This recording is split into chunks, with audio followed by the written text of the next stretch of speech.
Today I'm showing you guys my no makeup routine. We're talking truly undetectable makeup, okay? This is not going to be full coverage.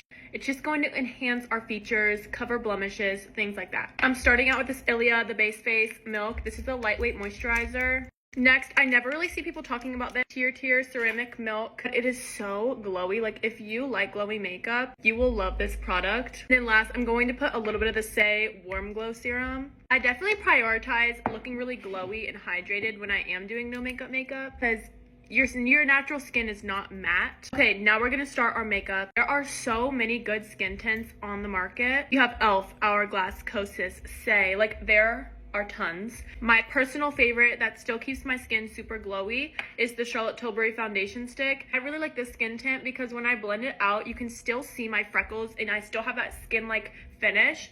It just really evens out my complexion, but still keeps the glow that I like. Now we're going to bronze next, but in the meantime, because I was just on my period, I always break out on my period.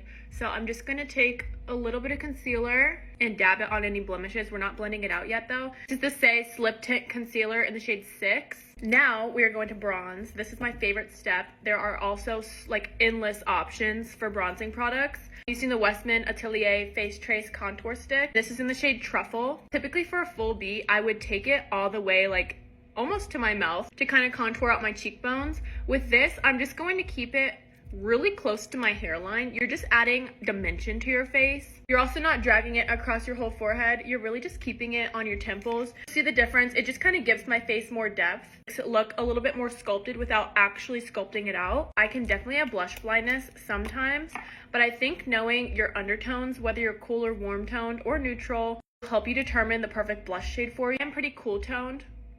The sun's going away. So I'm taking a blush color. It's literally almost the same color as my eye bags. Whatever your undertones are is what color blush you want to have because it'll create the most natural flush on your face. So if I were to go walk out in the cold right now, or if I was to go to the gym and sweat, this is the color my cheeks would naturally turn to. So that's the kind of blush color you want to pick. I'm just gonna kind of put hints of this throughout my whole face. Okay, now the sun wants to come back out. This is my face after blush. It just creates like a natural flush. You want to have some color to your face so that you look human, like the skin tint kind of takes away and neutralizes your face. So we're just kind of bringing back a little bit of the flush, but only where we want it. We blend out the concealer we put on earlier. Just put a little dot on both sides of my nose. Women naturally get red around the nose. I just personally don't love it. And then a little bit on your eye bags. Now I'm going to fill in my eyebrows. We're not doing anything, again, super sculpted. I'm really just filling in sparse areas where I feel like my brows could use it. For my brows, I used the Kosas Brow Pencil and their Nano Pencil in the shade Medium Brown. I'm going to use the Kosas Clear Brow Gel. This next step is personal preference. I have natural freckles, especially in the summertime. I'm going to just add back a few fake freckles. I feel like this is most natural when you do already have freckles, but it is personal preference. Now for powder, I don't use too much powder on no makeup days because like I said, your skin's not naturally matte, but I do like taking the shine away from places I don't want to be shiny. So that's going to be my chin, my smile lines, a little bit under my eyes. But I will typically just leave the forehead alone. I feel like that looks most natural.